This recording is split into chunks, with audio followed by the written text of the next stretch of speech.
Buen día a todos, hoy día vamos a revisar Sistema Digestivo 1. Para hablar primero del sistema digestivo vamos a tener en cuenta ciertas generalidades del tubo digestivo. El tubo digestivo se encarga de la deglución, digestión y la absorción. Viene a ser en todo su trayecto un conducto muscular hueco de 7 a 10 metros de longitud. Convierte el material alimentario en una forma soluble fácil de absorber en el intestino delgado. La eliminación de los residuos insolubles y otros materiales es función del intestino grueso. Viendo el tubo digestivo, nosotros tenemos un tubo el cual empieza en la cavidad oral y termina en la región del recto y ano, a la cual se le agrega una serie de glándulas conocidas como las glándulas anexas.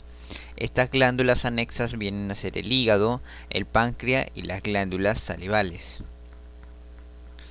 Hoy día vamos a estudiar la primera parte del tubo digestivo. Mañana estudiaremos el resto del tubo. En sí vamos a ver todo lo que se encarga desde masticar hasta llegar a la zona del estómago. Cuando estudiamos sistema digestivo, histológicamente el tubo digestivo tiene 4 capas. La capa mucosa interna, una capa submucosa, una capa muscular externa y una capa serosa. La capa mucosa interna se encarga de dar la función al tubo digestivo, debido a que en esta se va a sentar el epitelio. Tenemos que conforman la capa mucosa interna, el epitelio, el tejido conectivo adyacente al epitelio, conocido como lámina propia, y el tejido muscular, que es parte de esta mucosa, muy aparte de la capa muscular. A esa capa muscular de la mucosa se le denomina la muscularis mucosae o muscular de la mucosa. Por debajo vamos a obtener a la capa submucosa, luego a la capa muscular que interviene en los movimientos peristálticos y por último la capa que recubre el tubo digestivo con peritoneo, meso, sea lo que sea. En este caso va a formar la capa serosa o adventicia. Por ejemplo, acá tenemos un corte histológico del esófago, en el cual vamos a encontrar el epitelio plano simple, el epitelio plano estratificado no queratinizado. Por debajo vamos a encontrar su lámina propia, y acá esta capa de músculos se le denomina la muscularis mucosae o muscular de la mucosa. Acá solamente estamos viendo la región de mucosa.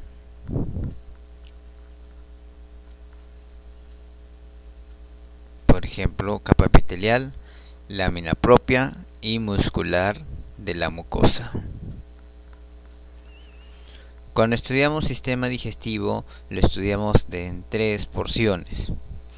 La primera porción es el sistema digestivo superior, luego viene el inferior y las glándulas anexas. El sistema digestivo superior comprende desde la boca, cavidad oral, hasta el estómago.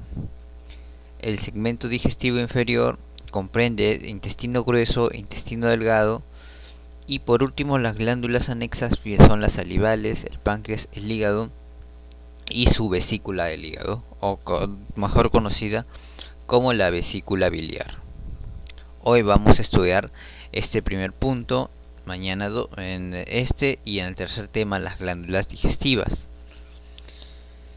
En sí, que para recordar, todo el sistema digestivo deriva de el tubo digestivo primitivo, que estaba revestido de endodermo.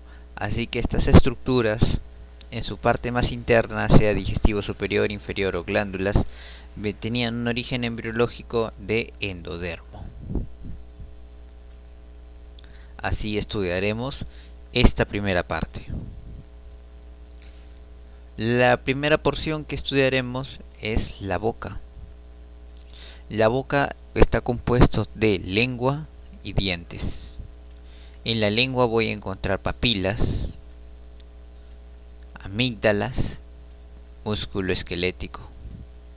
Dentro de las papilas que uno estudia en la lengua están las caliciformes, las filiformes, las foliáceas y las fungiformes. Las glándulas de Ebner son glándulas serosas que van a estar en papilas. En este caso, en las papilas caliciformes. Las papilas van a tener en su zona más superior la yema gustativa. La yema gustativa es la que le da función a la papila para poder captar sabores. En este caso tenemos una célula regenerativa de las yemas gustativas, que son células basales, que se modifican a células gustativas.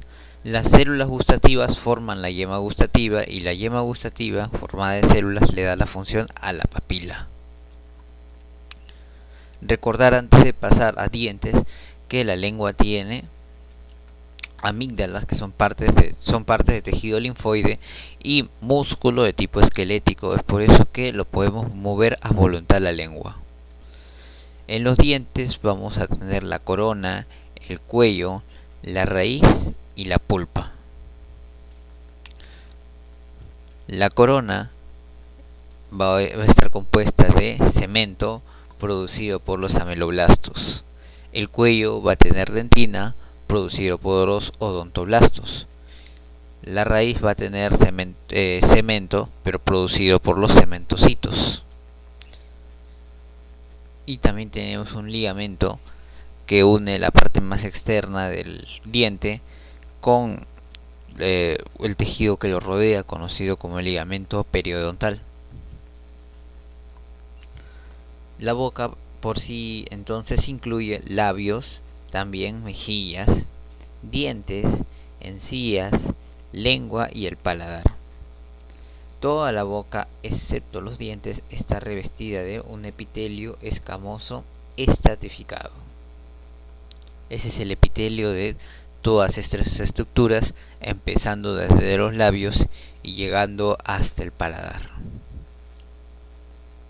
Así tenemos en los labios la región cutánea. La región cutánea es la región que se parece más a la piel de los labios y está cubierto por piel delgada. En este caso tiene epitelio escamoso estratificado, queratinizado, con folículo piloso y glándulas sudoríparas y sebácea. Luego tenemos la región de Bermellón. La región del bermellón o bermelón es la parte que en los labios viene a ser la que nos da la coloración rosada de los labios. De hecho, eso se parece mucho a la piel. Sin embargo, a diferencia de la región cutánea, la región de bermellón está cubierto por piel delgada, pero con epitelio escamoso estratificado, no queratinizado.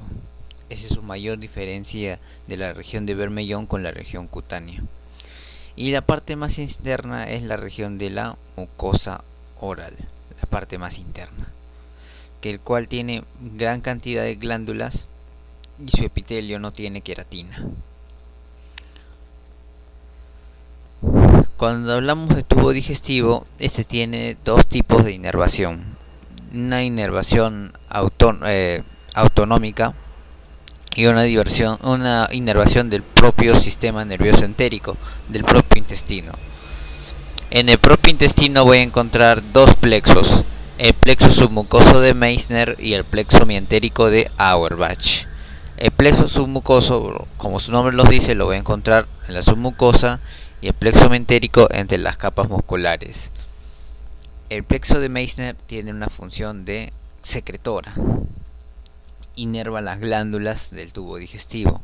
En cambio, el plexo mientérico inerva los músculos en sí que activan la peristalsis. En segunda parte tenemos al sistema nervioso autonómico, el cual está dividido en un componente parasimpático y uno simpático. El simpático inhibe la peristalsis, en cambio el parasimpático estimula la peristalsis. El parasimpático inhibe los músculos esfínteres y los simpáticos activan los músculos esfínteres. Esófago. El esófago es un tubo muscular que une la faringe con el estómago. En esta, las contracciones de la capa muscular propulsan el alimento en el esófago en 2 segundos. A esta velocidad, los cambios de presión y volumen dentro del tórax son mínimos y no se producen cambios en la respiración ni la circulación cardiopulmonar. A pesar de que haya muchos cambios de presión, no se afectan los órganos adyacentes, en estos casos del cardiovascular o cardiopulmonar. La longitud total de un esófago es de 25 centímetros. Comienza en la laringe a la altura del cartílago cricoides. Similar a todo el tubo digestivo, el esófago está compuesto de sus 4 capas: mucosa, submucosa, muscular y adventicia. Cuando estudiamos histología del esófago, vamos a ver que este tiene una estructura. En este caso, la mucosa tiene epitelio, su lámina propia, la muscular de la mucosa y la unión esófago-gástrica. El epitelio del esófago viene a ser el epitelio plano estratificado no queratinizado. Si en caso me he olvidado, ya se los menciono. Y por debajo de ese epitelio está su propia lámina propia, la muscular de la mucosa, y esa mucosa se va a continuar con la mucosa del estómago en una zona de cambio de epitelio conocido como la unión esófago-gástrica. La unión esófago-gástrica es el cambio de epitelio plano estratificado no queratinizado a cilíndrico simple del estómago. En la submucosa voy a encontrar las glándulas, voy a encontrar tejido linfoide. Acá hay tejido linfoide, acá hay bastantes glándulas, voy a encontrar filetes nerviosos y vasos sanguíneos. En la capa muscular voy a encontrar 2 capas de músculo. A partir de ahora se va a utilizar el término cile. Cile significa que hay una capa primero de músculo que vamos a ver, que se denomina la circular interna, y luego tenemos una segunda capa denominada la longitudinal externa, y al final tenemos la capa adventicia o serosa.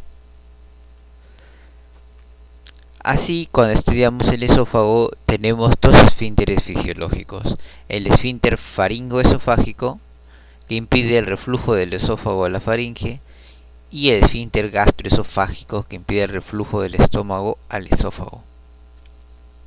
En sí, nosotros necesitamos los 2 esfínteres, el superior y el inferior, para que, no exista el retorno de alimento en forma retrógrada y así ocurra una buena nutrición. Hay una patología denominada esófago de Barrett, en el cual el esfínter esofágico inferior o gastroesofágico no pudo impedir el reflujo del estómago al esófago, así que los ácidos del estómago regresaron al esófago en su porción más distal. Esto generó que haya un exceso de ácido en el esófago que no debería existir, así que el esófago da una metaplasia, o sea, un cambio de tejido, y cambia su tejido de protector de epitelio plano no queratinizado a un epitelio glandular. En este caso, el epitelio glandular va a ser el cilíndrico y va a tener un epitelio parecido al estómago, para así poder, eso es en reacción al ácido del estómago, para intentar neutralizarlo. A ese cambio de epitelio anormal se denomina esófago de Barrett. Así tenemos la mucosa esofágica, que está constituida por un epitelio estratificado plano que reviste la lámina propia con papilas de tejido conectivo. La muscular de la mucosa no existe en la parte superior del esófago, pero sí cerca del estómago. Esa es una peculiaridad. A nivel de la mitad del esófago hacia abajo, esa muscular de la mucosa o muscularis mucosae va a empezar a hacer su aparición.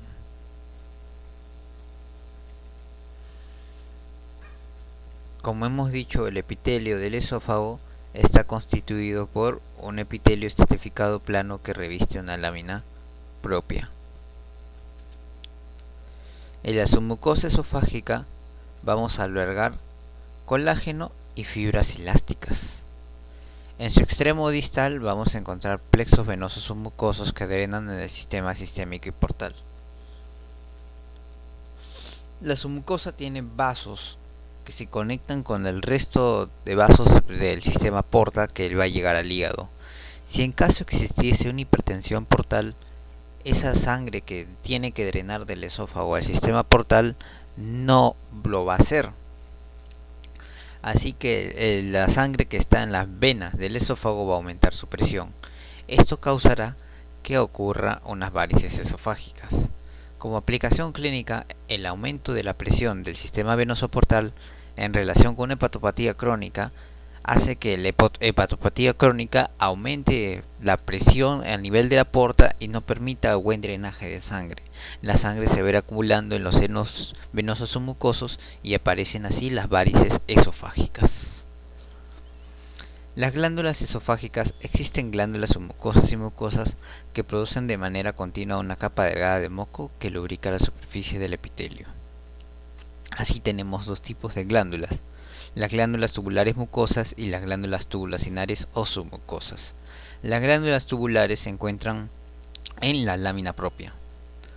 En cambio, las glándulas submucosas se encuentran en la submucosa por debajo de la muscular de la mucosa. Los acinos de las glándulas tubulacinares son de tipo mucoso y de tipo seroso. En cambio, las de las glándulas tubulares son solo mucosos.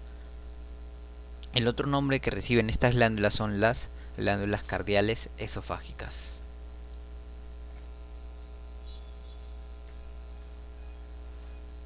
La capa muscular del esófago se compone en una capa circular interna y una longitudinal externa, en el cual muestra una variación es el esófago a nivel del tercio.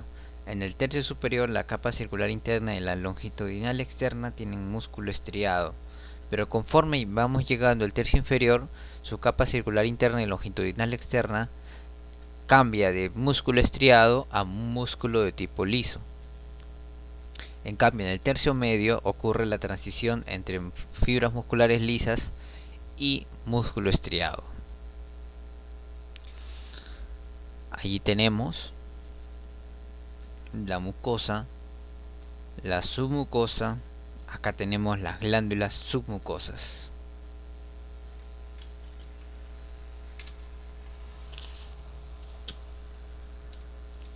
Cambio, van a haber unas glándulas más pequeñas que se van a encontrar en la lámina propia, y esas serían las glándulas tubulares. Acá vemos más grandes las glándulas tubulacinares, que miren, se van organizando en lobulillos. Tenemos aquí la muscular de la mucosa, la capa circular interna y longitudinal externa. Eso es todo, chicos. Muchas gracias.